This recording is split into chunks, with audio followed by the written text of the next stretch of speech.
Hi welcome back to my YouTube channel. ಎಲ್ಲರೂ ಹೇಗಿದ್ದೀರಾ? ಎಲ್ಲರೂ ಚೆನ್ನಾಗಿದ್ದೀರಾ ಅಂತ ಭಾವಿಸ್ತಾ ಇವತ್ತಿನ ಕುಕ್ಕಿಂಗ್ ರೆಸಿಪಿನಲ್ಲಿ ನಾನು ಮೂಲಂಗಿ ಬೇಳೆ ಸಾಂಬಾರು ರೆಸಿಪಿನ ಮಾಡ್ತಾಯಿದ್ದೀನಿ. ಮೂಲಂಗಿ ಬೇಳೆ ಸಾಂಬಾರು ಮುದ್ದೆ ಜೊತೆ, ಅನ್ನದ ಜೊತೆ ಮತ್ತು ದೋಸೆ ಜೊತೆ ಸಖತ್ತಾಗಿರುತ್ತೆ. ಇವತ್ತು ಕಾಯಿನ ರುಬ್ಬದೆ ಹಾಗೆ ತುರಿದಾಕಿದ್ದೀನಿ. ಸಾಂಬಾರು ತುಂಬ ಅಂದರೆ ತುಂಬ ಚೆನ್ನಾಗಿರುತ್ತೆ. ಮುದ್ದೆ ಜೊತೆ ಅಂತೂ ಸಖತ್ತಾಗಿರುತ್ತೆ. ಒಂದು ಸಲ ನೀವು ಟ್ರೈ ಮಾಡಿ. ಈ ರೀತಿ ಕಾಯಿ ಎಲ್ಲ ತುರಿದು ಹಾಕಿ ಮಾಡಿರೋದು, ಯಾಕಂದರೆ ನಾನಿಲ್ಲಿ ಯಾವುದನ್ನು ರುಬ್ಕೊಂಡಿಲ್ಲ, ಎಲ್ಲ ಹಾಗೆ ಕಟ್ ಮಾಡಿ ಹಾಕಿ ಮತ್ತು ಕಾಯಿನೂ ಹಾಗೆ ತುರಿದು ಹಾಕಿದ್ದೀನಿ. ಇವಾಗ ಮಾಡೋ ವಿಧಾನ ನೋಡೋಣ ಬನ್ನಿ. ಈಗ ನಾನು ಒಂದು ಕುಕ್ಕರ್ ಇಟ್ಕೊಂಡಿದ್ದೀನಿ ಸ್ಟವ್ ಮೇಲೆ. ಅದಕ್ಕೆ 1 ಸ್ಪೂನಷ್ಟು ಎಣ್ಣೆ ಹಾಕ್ಕೊಂಡಿದ್ದೀನಿ. ಆ ಎಣ್ಣೆ ಚೆನ್ನಾಗಿ ಕಾದ್ಮೇಲೆ ನೀವು ಕಟ್ ಮಾಡಿ ಇಟ್ಕೊಂಡಿರ್ತೀವಲ್ಲ ಮೂಲಂಗಿನ ಸ್ಲೈಸ್ ಥರ ಕಟ್ ಮಾಡಿ ಇಟ್ಕೊಂಡಿದ್ದೀನಿ ಇಲ್ಲಿ ಅದನ್ನು ಫಸ್ಟಿಗೆ ನಾನು ಫ್ರೈ ಮಾಡ್ಕೊಳ್ತಾ ಇದ್ದೀನಿ. ಹಸಿ ಸ್ಮೆಲ್ಲೆಲ್ಲ ಹೋಗಲಿ ಮೂಲಂಗಿದು ಅಂತ ಹೇಳ್ಬಿಟ್ಟು ಅದು ಫುಲ್ಲೆಲ್ಲ ಹಾಕ್ಕೊಂಡು ಸ್ವಲ್ಪ ಚೆನ್ನಾಗಿ ಫ್ರೈ ಮಾಡ್ಕೊಳ್ಳಿ ಎಣ್ಣೆಲಿ. ಒಂಚೂರು ಅಂದರೆ 1 ಸ್ಪೂನಷ್ಟು ಎಣ್ಣೆ ಹಾಕಿದ್ದೀನಿ, ಜಾಸ್ತಿ ಎಣ್ಣೆ ಹಾಕಿಲ್ಲ ನಾನು ಇಲ್ಲಿ ಇದಕ್ಕೆ. ಇದನ್ನು ಒಂದು 5 ನಿಮಿಷ ಚೆನ್ನಾಗಿ ಫ್ರೈ ಆದಮೇಲೆ ನಾನು ಅದರಲ್ಲಿ 1/4 ಕಪ್ಪಷ್ಟು ಬೇಳೆ ತೊಳೆದು ಇಟ್ಕೊಂಡಿದ್ದೀನಿ, ಅದನ್ನು ಹಾಕ್ಕೊಳ್ತಾ ಇದ್ದೀನಿ. ಇವಾಗ 1 ಈರುಳ್ಳಿ ಕಟ್ ಮಾಡಿ ಇಟ್ಕೊಂಡು ಹಾಕ್ಕೊಳ್ತಾ ಇದ್ದೀನಿ. ನಾನಿಲ್ಲಿ ಟೊಮೊಟೊ ಜಾಸ್ತಿ ಹಾಕ್ಕೊಳ್ತಾ ಇದ್ದೀನಿ. ಹಾಕ್ಕೊಳ್ಳೋರು ಕಡಿಮೆ ಹಾಕ್ಕೊಳ್ಳೋಗಿದ್ರೆ ಕಡಿಮೆ ಹಾಕ್ಕೊಳ್ಳಿ. ಇಲ್ಲಿ ನಾನು 4 ಟೊಮೊಟೊ ಹಾಕ್ಕೊಂಡಿದ್ದೀನಿ. ಅದು ಫುಲ್ಲು ಉದ್ದುದ್ದ ಕಟ್ ಮಾಡಿ ಇಟ್ಕೊಂಡಿದ್ದೀನಿ ಟೊಮೊಟೊನ ನಾನು. ಬೇಕು ಅಂದರೆ ನಿಮಗೆ ಟೊಮೊಟೊ ಬಾಯಿಗೆ ಸಿಗಬಾರ್ದು ಅಂದರೆ ಒಂದು ಸುತ್ತು ಮಿಕ್ಸಿಲಿ ಆಡಿಸ್ಕೊಬಿಡಿ. ಅದನ್ನು ಇವಾಗ ಅದಷ್ಟನ್ನು ಹಾಕ್ಕೊಂಡಲ್ಲ, ಅದಷ್ಟನ್ನು ಮಿಕ್ಸ್ ಮಾಡ್ಕೊಳ್ಳಿ.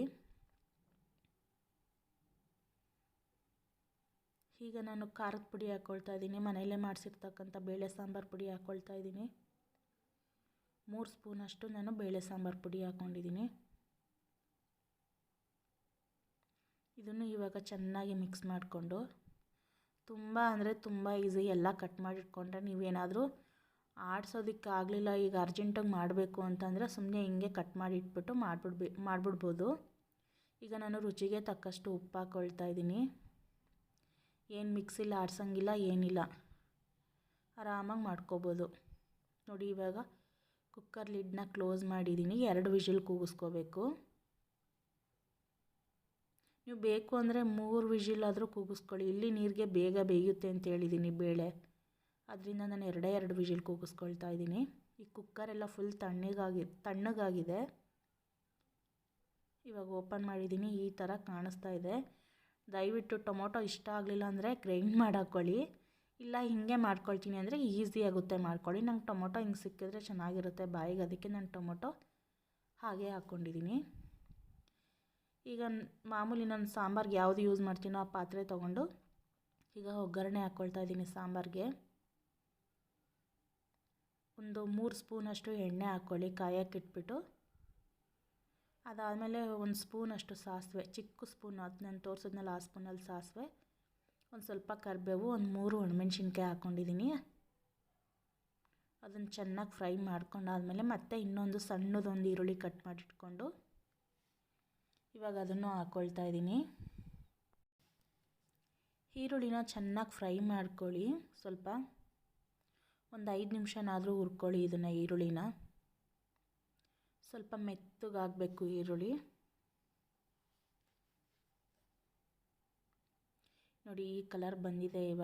ಇವಾಗ ಸಾಂಬಾರನ್ನ ಹಾಕ್ಕೊಳ್ತಾ ಇದ್ದೀನಿ. ನಾನು ಸೌಟಲ್ಲಿ ಎತ್ಕೊಂಡು ಹಾಕ್ಕೊಳ್ತಾ ಇದ್ದೀನಿ. ನನಗೆ ವೀಡಿಯೋ ಮಾಡ್ಕೊಡೋರು ಯಾರೂ ಇರಲಿಲ್ಲ. ನಾನು ಒಂದೇ ಕೈಯಲ್ಲಿ ವೀಡಿಯೋ ಮಾಡ್ಕೊಂಡು ಈ ಥರ ಮಾಡಿಕೊಂಡೆ. ಅದಾದಮೇಲೆ ಮೊಬೈಲ್ ಆ ಕಡೆ ಇಟ್ಬಿಟ್ಟು ನಾನು ಕುಕ್ಕರಲ್ಲಿರೋ ಸಾಂಬಾರನ್ನ ಈ ಪಾತ್ರೆಗೆ ಹಾಕ್ಕೊಂಡೆ ನಾನು. ಇದನ್ನು ಇವಾಗ ಒಂದು 10 ನಿಮಿಷ ಚೆನ್ನಾಗಿ ಕುದಿಸ್ಕೊಳ್ಳಿ ಸಾಂಬಾರನ್ನ. ಅದಕ್ಕೆ ಇಷ್ಟು ತೆಂಗಿನಕಾಯಿ ತುರಿ ಹಾಕ್ಕೊಳ್ತಾ ಇದ್ದೀನಿ. ಒಂದು 3 ಸ್ಪೂನಷ್ಟು ಹಾಕ್ಕೊಂಡ್ರೆ ಸಾಕು ತೆಂಗಿನಕಾಯಿ ತುರಿನ. ಒಂದು 10 ನಿಮಿಷ ಕುದಿಸ್ಕೊಬಿಟ್ರೆ ಸಾಂಬಾರು ಮಾತ್ರ ಸಖತ್ತಾಗಿರುತ್ತೆ. ಟೊಮೊಟೊ ಇಷ್ಟ ಇಲ್ಲ ಅಂದರೆ ಪ್ಲೀಸ್ ಹೇಳ್ತಾ ಇದ್ದೀನಿ, ಅದನ್ನು ರುಬ್ಕೊಬಿಡಿ ಆದಷ್ಟು.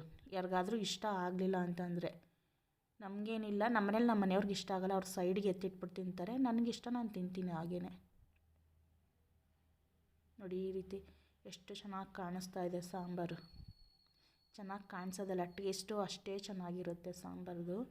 ನೀವು ಒಂದು ಸಲ ಟ್ರೈ ಮಾಡಿ.